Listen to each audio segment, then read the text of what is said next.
Today I'm going to be talking about the Wooten Bassett march that has been completely all over the British media. Sorry to American viewers, you may not know what's going on, but it is huge.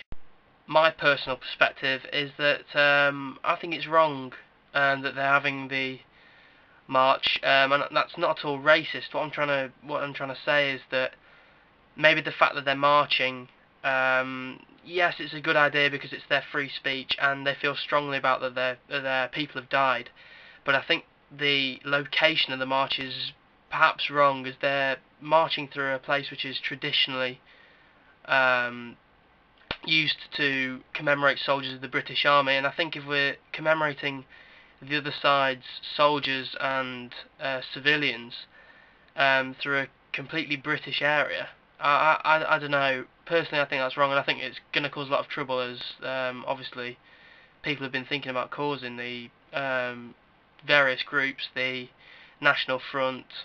They've been getting really up about it, and obviously there's going to be something going on. So I think the best way that Islam for UK could amend this is by perhaps mourning for their dead in a quiet way, a way that demands respect from people.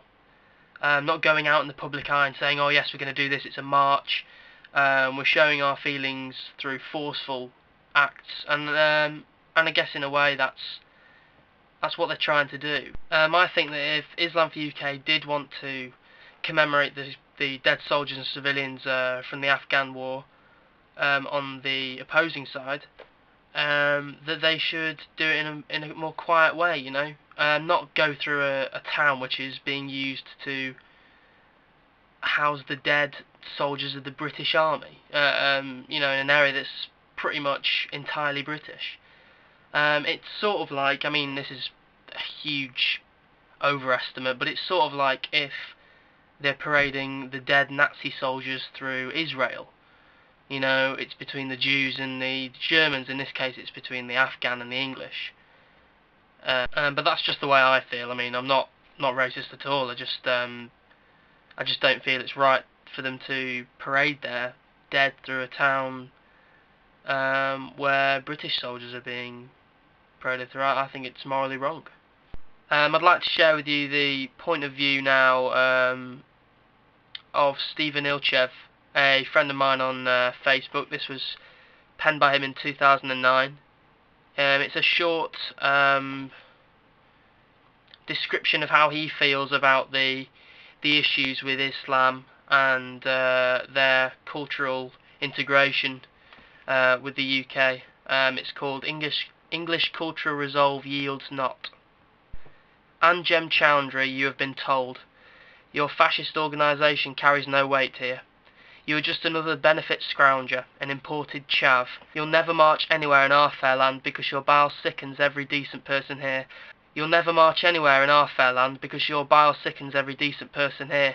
And I include bona fide assimilating migrants in that category as well. You keep robbing the taxpayer and insult our ethos and culture, and we'll keep pushing you away and sneering at your so-called human rights. This fallishly granted freedom, chartered to destroyers of your ilk, baffles Englishwomen and men, young and old, frail and strong. It baffles every civilised resident of the developed world. It even baffles the right-thinking residents of the underdeveloped world, but somehow those at the top who should know better have afforded you and other fascists of your ilk the luxury to siphon off our enviable etiquette, and then duly attempt to bury us. You and other subhuman examples of cowardice will always fail dismally after all is said and done. English resolve, fairness and ingenuity will prevail. Civilization as a whole will outwit you in your alleged masterminds of terror. Thou hast been canned, and thou shalt be canned again and again. The words there of Steven Ilchev in 2009, English Cultural Resolves Yields Not. And I think basically what he's summing up there is his point of view to Islam, which is fuck off. Now, I'm not saying I agree with that completely. I agree with the ideals that I think we're getting too PC and allowing too many sort of different races into our country, and that's my personal point of view. I just don't think that it's right to just bring everyone in when we've got such problems in this country to deal with ourselves. We're bringing people in who are, I'm not going to say stealing, but stealing British jobs for less pay and accommodation as well. So yeah, basically, I'd just like you to post a comment down below on what your feelings, your thoughts are on the Wooten Bassett March. Is it right? Is it wrong? Which sort of side are you on? Have you got a side? Anything really. But anyway, that's the big issue out of the way. I want to get a bit more upbeat now. So I'm going to move on to some animal news. Oh, chimpanzee, that animal news, you cunt. So yes, this is going to be a section where I sort of copy the fantastic Carl Pilkington. If you haven't heard him, please download the Ricky Gervais Show podcast, because Carl Pilkington is a fucking legend. His head is so fucking round, and the shit that comes out of his mouth is brilliant. And he does something called Monkey News, and I want to bring some animal news, because there's so much weird stuff. I mean, the animal world, I mean, no, we're part of it, but the animal world outside of human race is so strange. Fucking, just look at octopuses. What the fuck? But yes, this story, I think is quite recent. This was in December of 2009. You can read up on this yourself. This is completely true. Here's the headline for you. The head gambit for you is this: sexually aroused horse kills man. I'm so fucking horny, I could eat a shark. So yeah, basically a sexually aroused horse caused a death in Poland. A 24-year-old man was killed by a sexually aroused horse after he tried to calm the beast down. Yeah, the 24-year-old Polish man, Robert R., as he's said here, was bitten to death after he tried to calm down his horse that was uncontrollably sexually aroused. I don't know what he's doing here. I don't know why he's trying to calm it down. I mean, it's a bit weird, isn't it?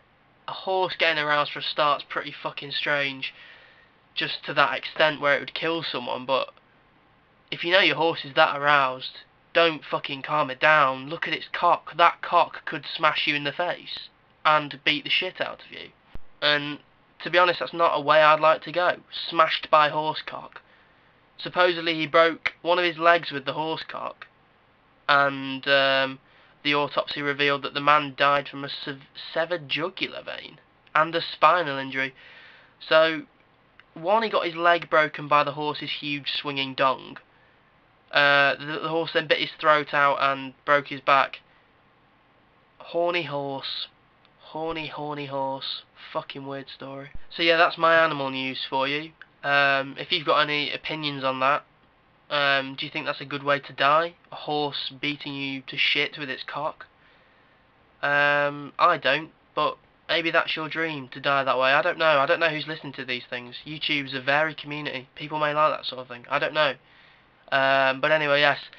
Again, a very underdeveloped vlog, but I hope you enjoy it anyway. I've been Platts. This has been The Big Issue.